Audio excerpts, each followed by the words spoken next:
Good morning, friends. Today we are going to start a new topic of acute pancreatitis. As is known to you, pancreas stands out to be a mixed gland situated in your abdomen. This mixed gland will have two types of function. One is the exocrine function and other is the endocrine function.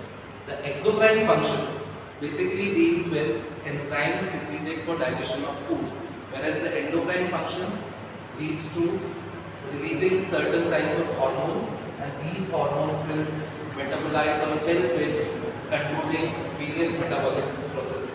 So is the name that is the pancreas named as the mixed gland.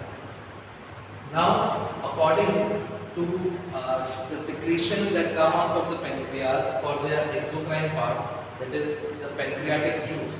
This pancreatic juice or the release or the control of the pancreatic juice basically depends on the stimuli, and that stimuli is obviously the food. The presence of food in the stomach will lead into secretion of pancreatic juice. Now a study has been made on it's a dog study and that basically explains you the presence of food in which part of the GI tract will lead into the maximum stimulation of release of exocrine part or the pancreatic juice. So as you can see, the presence in stomach will give a maximum stimuli, duodenum, intermediate and jejunum will have a minimum or negligible stimuli. So once the food has passed the duodenum region and reached the jejunum or the ileum, then the pancreatic juice won't be secreted, whereas their maximum action is required when the food is present in the stomach.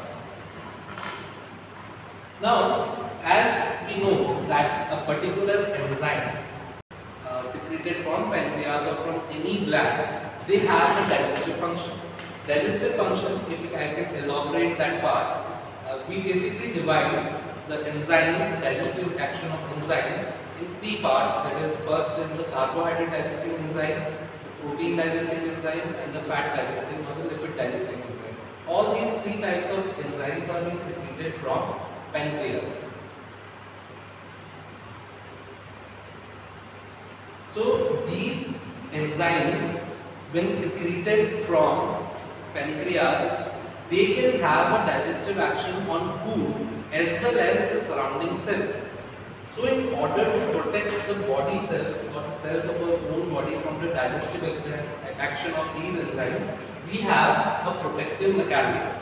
These protective mechanisms are divided in four parts. The first is the compartmentalization, that these enzymes secreted are contained within a zymogen granule. They are not secreted freely into the tissues present around it, rather they are stored in the zymogen granule. Second, their action is remote or their activation. Whenever they are secreted or they are formed in the acinar cells or the cells of the pancreas, they are not in an active form. Rather, they will get activated once they reach their destined place where their action is required. So, the second mechanism of protection is remote activation. Third is protease inhibition. That is, trypsin inhibitors are secreted along with, particularly this trypsin is associated with digestion of protein. So, trypsin inhibitors are secreted along with the trypsin so that their premature activation can be stopped. And auto shut off, that is trypsin will digest trypsin if their concentration is beyond a certain level. So these are the protective mechanisms followed. The four compartmentalization, remote activation, protease inhibitors and inhibitors are secreted, and an auto shut off mechanism. Now, acute pancreatitis is obviously recognized by the pain. Acute pancreatitis is so severe of all the calamities that occur in connection with the abdominal viscera that its nature of pain or the intensity of pain is so extreme that this has occupied a special place in the categories of pain. We'll elaborate that part later. But accordingly, we can divide it into two parts, that is acute pancreatitis and chronic pancreatitis. It is a transient inflammation that resolves without complication, that is acute, and the chronic one will have a continuous inflammation resulting in progressive anatomical and functional damage to the pancreas. Inflammation of pancreas is associated adjacent organ without evidence of chronic pancreatitis. Now, how do we recognize whether a pancreatitis condition is present or not? So there was a summer symposium occurred in 1992 at Atlanta, and they said that 2 out of these 3 criteria, if present, then we can categorize that particular type of pain and disease into the pancreatitis. That is typically pancreatitis type of pain, radiographic finding of acute pancreatitis, and elevation in blood chemistry. Now, again, I am coming to the pain, as we have mentioned earlier, that the intensity of pain in this particular disease is extreme. And how do we classify that? It is worse than the childbirth. As you all know, labor is a very painful process, and labor involves a lot of pain. It is also compared that worse than being shot. If you have been shot by a bullet, so the type of pain you will be experiencing will be much less as compared to that experience with the pancreatitis. Now we come to the most important part, that is the etiology. How does this acute pancreatitis occur? It is more common in middle-aged men and women. Severity of the disease varies according to the extent of pancreatic destruction or the release of the amount of pancreatic juice released. It can be life-threatening. It can also lead to death. The primary etiological factors are biliary tract disease and alcoholism.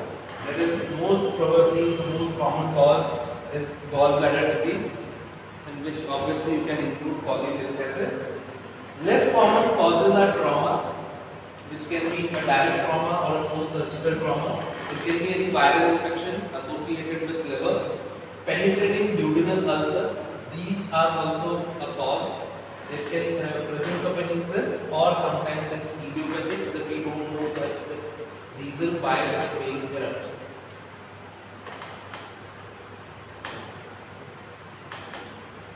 Less common causes are abscess, cystic fibrosis, Kaposi sarcoma, metabolic disorders, vascular diseases, and post-operative GI surgeries. Less common, again continued, we have certain categories of drugs. These are also involved in eliciting or precipitating as acute pancreatitis. Now to understand these etiological factors and how they affect them.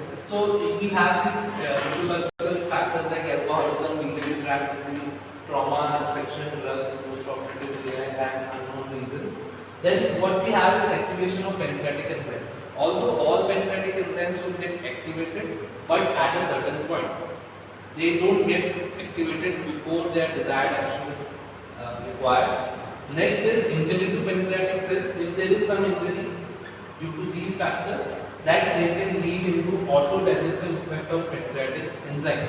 Autodigestive effect means these enzymes, instead of digesting food, will actually digest the cell of our own body, which, as you can see, trypsin would be causing edema, necrosis, and hemorrhage.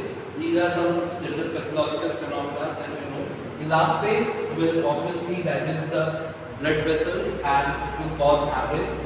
Phospholipase A will cause fat necrosis. Lipase again will cause fat necrosis, and kallikrein will cause edema, vascular permeability will increase, smooth muscle contractions, and shock. So these all constitute the symptoms or the findings that you will get during the acute pancreatitis. Trypsinogen, it's an inactivated form of enzyme which will get activated into trypsin and by enterocolitis. Inhibitors usually inactivate trypsin till the point where their action is required. Enzymes can digest the pancreas and can activate other proteolytic enzymes. So just in case if trypsinogen gets activated into trypsin and it's released in the pancreatic tissue, then it will cause other proteolytic enzymes to also get activated. Elastase is activated by trypsin. As we have discussed earlier, trypsin will activate other proteolytic enzymes, plays a major role in vasodilation, causing hemorrhage or dissolution of elastic fibers of blood vessels.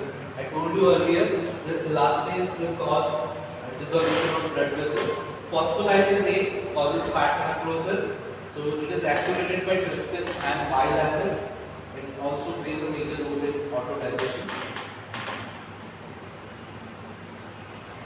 Alcohol. This may stimulate production of digestive enzymes, increase sensitivity to hormone polycystin, stimulates production of pancreatic enzymes. This is how alcohol works, and it will cause the release of pancreatic enzymes. So, see, pancreatitis can be present in two forms. The first is interstitial and edematous pancreatitis, where there is a lesser amount release of pancreatic juice and they are not causing auto-digestion. Then, see, this has been explained by an analogy that this is the sleeping tiger. So, unless and when he is sleeping, it will not cause you any harm. So pancreatitis without autodigestion is just an edematous condition, but if there is a necrotizing pancreatitis, that is, if the autodigestion process starts, that will lead into tremendous pain, and that we have compared like pain of the childbirth worse than the pain after delivering the childbirth, and also by being shot. So the intensity of pain during necrotizing pancreatitis is tremendous. That is due to the autodigestion caused by the enzyme released in the pancreatic juice. They are digesting the cells in pancreas and in the surrounding tissue, and we have seen how it progresses. In the next lecture, we will be continuing with the pathogenesis of pancreatic juice and be ready with the etiology so that we can understand how pathogenesis works.